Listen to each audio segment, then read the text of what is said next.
भैरवपुर गांव के लोग आज भी एक नाम से कांपते हैं, राधा माँ। कहते हैं वह रात में जंगल में घूमती है, नंगे पैर, कंधे पर टूटी माला, आंखों में लाल धुआं। लोग उसे पागल कहते हैं, पर कोई नहीं जानता कि उसकी असलियत क्या है।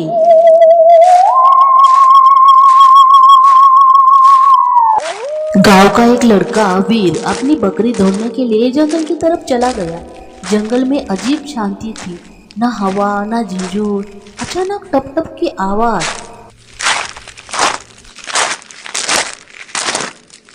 सूखी पत्तियों पर किसी के पैरों की आवाज। वीर ने पीछे मुड़कर देखा तो राधा माँ, लंबे बिखरे बाल। राधा माँ का चेहरा तो आधा अंधेरे में था।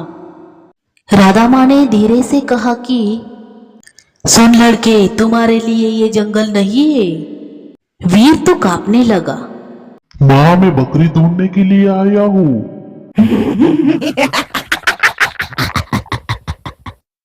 बकरी या मौत?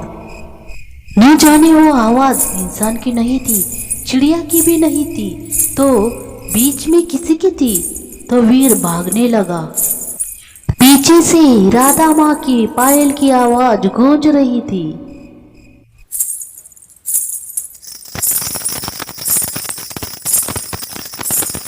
सारे गांव वाले इकट्ठा हुए थे कि जंगल में राधा माँ क्यों घूमती रहती है। एक बुजुर्ग ने कहा, अरे वो बुढ़िया तो पागल है, न जाने रात को जंगल में घूमती रहती है, मरे हुए जानवर खाती रहती है, मरे हुए जानवर के पास हर वक्त दिखती है। तभी गांव का बुजुर्ग रामलाल अचानक ही कहता, अरे वो बुढ़िया पागल नहीं, वो जंगल की रखवाली करती है। सब चौंक जाते हैं। अरे 20 साल पुरानी बात है कि राधा माँ की बेटी तो तारा जंगल में घूम गई थी। राधा उसे ढूंढते ढूंढते कुछ और बन गई। रातें तो खामोश ही थी। रात का अंधेरा न जाने किसी को खाने को ही उठता था। एक लड़का कुंदन, जो गांव से अचानक गायब ही हो गया। उसकी चप्पल तो जंगल में मिल गई। गांव के दो लड़के तो कुंदन को ढूंढने के लिए जंगल के रास्ते पर निकल पड़ते हैं। वो दोनों तो जंगल के अंदर चले गए। जंगल में ठंडी हवा चल रही थी, पेड़ों से काली पत्तियां गिरने लगी थी। अचानक दूर से एक परछाई उनको दिखाई देती है। राधा माँ वही मिट्टी में कुछ बना रही थी, एक अजीब सा गोल निशान जिसमें धुआं उठ रहा था। वीर तो चिल्लाने लगा, अरे कुंदन कहाँ है, बता हमें। राधा अम्मा तो उनकी तरफ देखने लगी। बच्चे को बचाना है तो इस निशान की तरफ मत आना। लेकिन वीर ने तो एक कदम बढ़ा ही दिया। तभी पूरा जंगल कड़कड़ाहट करने लगा, गूंज उठा। पेड़ों की शाखाएं खुद ब खुद हिलने लगी।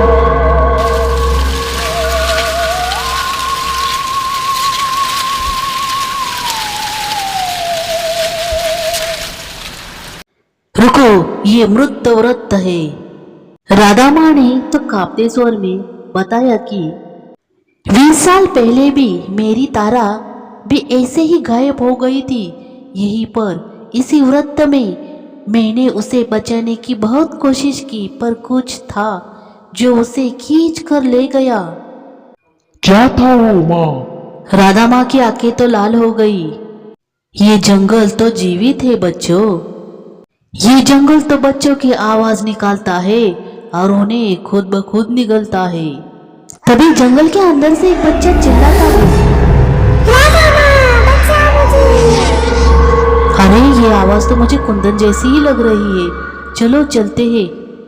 राधा माँ ने तो वीर का हाथ पकड़ा और कहने लगी, अरे पागल लड़के, ये कोई कुंदन की आवाज नहीं है, ये इसी जंगल की आवाज है। वो तुम्हें बुला रहा है, मत जाना।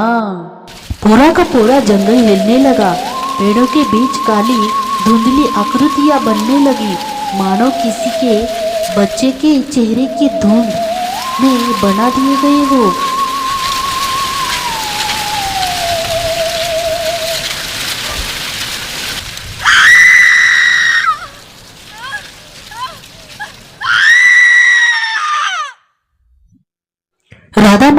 पेड़ की तरफ भागने लगी। पेड़ की जड़ों में कुछ हिल रहा था। वही था कुंदन जो बेहोश था और उसके गले पर काले हाथों के निशान, जैसे किसी ने उसे खींचकर अंदर खींचने की कोशिश की हो। अचानक जंगल से फिर आवाज निकली, माँ, राधा माँ।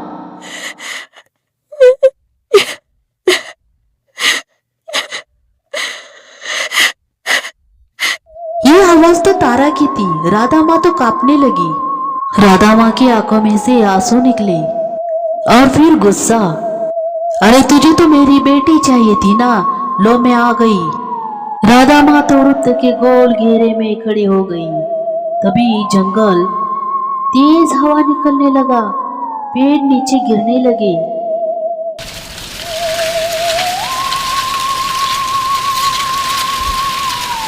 और फिर काले धुएं में से एक औरत राधा माँ के सामने खड़ी हो गई।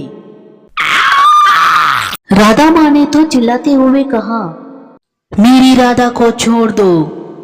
जंगल वाली औरत ने भयानक आवाज में कहा, बदले में एक और बच्चा। और उसने कुंदन की तरफ हाथ बढ़ाया। तभी राधा माँ ने अपने लोहे की छड़ी भूमि में मारी।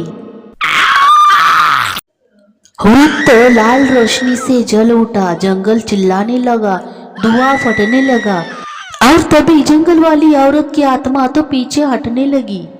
नहीं नहीं नहीं नहीं। एक पल में सब शांत हो गया। कुंदन ने आंखें खोली, जंगल सामने हो गया, लेकिन राधा माँ गायब थी। बस उनकी टूटी माला जमीन पर पड़ी थी। अगले ही दिन गांव वाले कुंदन को घर ले गए। सब खुश थे कि वह बच गया। पर उसी रात कुंदन ने कहा, मम्मी, राधा माँ आई थी। कहा जंगल में आई थी के बेटा? नहीं नहीं, मेरे कमरे में आई थी। और राधा माँ ने कहा, अब मैं तारा को ढूंढने जा रही हूँ, जब तक मिल ना जाए मैं हर रात आऊंगी। कमरे में अचानक पायल की आवाज गूंजने लगी।